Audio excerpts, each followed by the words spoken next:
ప్రభు దృష్టికి ఎవరు గొప్పవారు? 10,000 బాప్తిస్మాలు ఇచ్చినోడా? నేను ఎప్పుడో ఆ మార్కు దాటేశా, కానీ గొప్పవాడిని కాదు. పరిశుద్ధుడిని అయితేనే ప్రభు దృష్టి గొప్ప. పరిచర్ను బట్టి ఎందుకు మెచ్చుకుంటాడు సార్ దేవుడు అమాయకం కాకపోతే?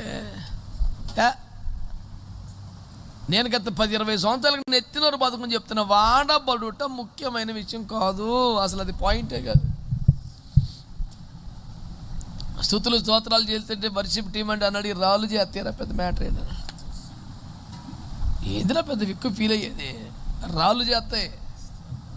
నీకు డిమాండ్, నీకు స్కేలు, నీకు కొలత, నీకు రుమేత కూర్చో.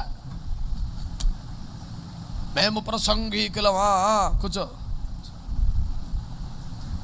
ఒగ్గాడిది చెప్పింది ప్రసంగం ఏ క్లాస్గా.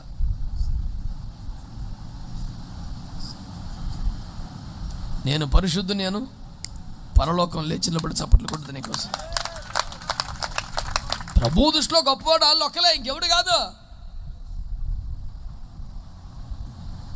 కనుక పరిశుద్ధత మీద మనసు పెట్టండి. మాటల్లో, చూపుల్లో, సంబంధాల్లో, ఆర్థిక లావాదేవీల్లో, ఫోన్ కాంటాక్ట్స్లో, SMS-ల్లో, మెసేజ్ల్లో, వాట్సాప్లో, ఫేస్బుక్లో, ఇన్స్టాగ్రామ్లో మొత్తం క్లీన్ చేయి.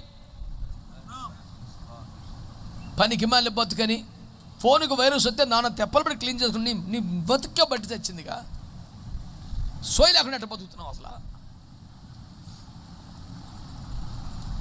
ప్రార్థనలో మోకరిస్తే నడిపింపు రావట్లేదు. నీకు సోయి లేదా? ఎందుకు నడిపింపు రావట్లేదు? ఎందుకు ప్రార్థన చేసుకోలేకపోతున్నాను? ఎంట్లో చేయాలి నీకు. ఎందుకు నాకు రోజులాగా ప్రార్థనలు నడిపింపు రావట్లేదు? ఎందుకు చేసుకోలేకపోతున్నాను? ఆ రోజు మీటింగ్స్ క్యాన్సిల్ చేసేయాలంటే నువ్వు రావకూడదు బయటికి. జ్వరం వస్తే చెప్తావు, ప్రాణం బాగాలేదు, వస్తాను, ఆత్మ బాగోకపోతే తగలబడతావు రోడ్డు మీద. మతిమాలి పనులని అనే ఏం కాదు.